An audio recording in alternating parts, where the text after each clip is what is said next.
Hay mga kalulu, may nakita akong pinipilahan na nagtitinda ng ulam dito sa kahabaan ng Mihaligi Street, Tondo, Manila. Sa halagang 30 to 100 pesos, matitikman mo na ang luto ni Matet. San ka makakakita 5 pisong kanin? Magkano yung kanin nyo dito?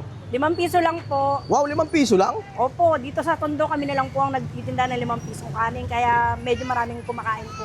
Ano, gusto mo makatikim ng murang ulam at murang kanin? Tara, puntahan na natin! Hey, good afternoon. Ano yung mga tinitinda mo mga ulam dito? Marami pong ulam na tinda, iba-ibang klase po. Tulad ng? Dinuguan, chop suey, chicken curry, kaldereta, adobong puti, dinakdakan, bopis, gatang tilapia, pritong galunggong. Magkano yung kanin nyo dito? 5 piso lang po. Wow, 5 piso lang? Opo, dito sa Tondo kami na lang po ang nagtitinda ng 5 pisong kanin, kaya medyo maraming kumakain po. Wow, kaya pala dinudumog kayo dito, no? Opo. Kaya magkano nag-arrange yung mga ulam nyo dito?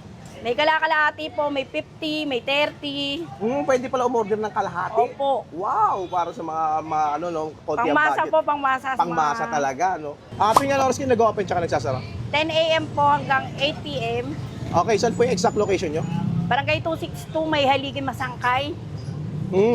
Tondo? Tondo. Tondo, Manila rin. Opo. Okay, ano yung madalas na binibili dito? Dinakdakan po, tsaka kaldereta. Yun yung bestseller nyo dito. O sige po, bigyan mo ako ng mga bestseller na lagi binibiling ulam dito. Sige po. Ayun mga kalulu, nandito tayo ngayon sa kahabaan ng Mihaligi Street Corner, Masangkay Street, Tondo, Manila. At may nakita tayo dito nagtitinda ng mga iba't ibang klase ng ulam na napakamura. Ang maganda sa kanila is yung kanin nila, 5 piso lang ha. Bihira ka na lang makakita ng 5 pisong kanin. Ganito karami. Ang dami na 5 piso. Tara, tikman natin yung mga lutong ulam nila dito.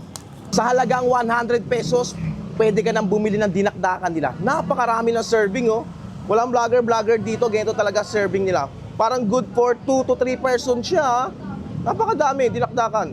Isa to sa mga bestseller nila. Ayun, no? Tikman natin. Sarap to, may kanin, eh.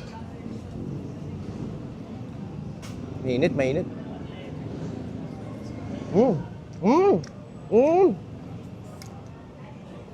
100 pesos, napakasarap ng dinakdakan nila. Creamy, combination ng mga taba, atay, tsaka yung sauce niya, napakasarap.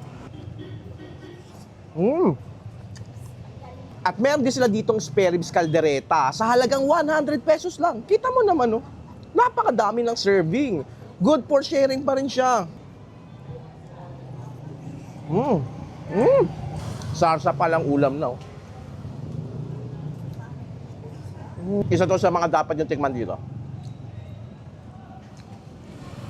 Patatas.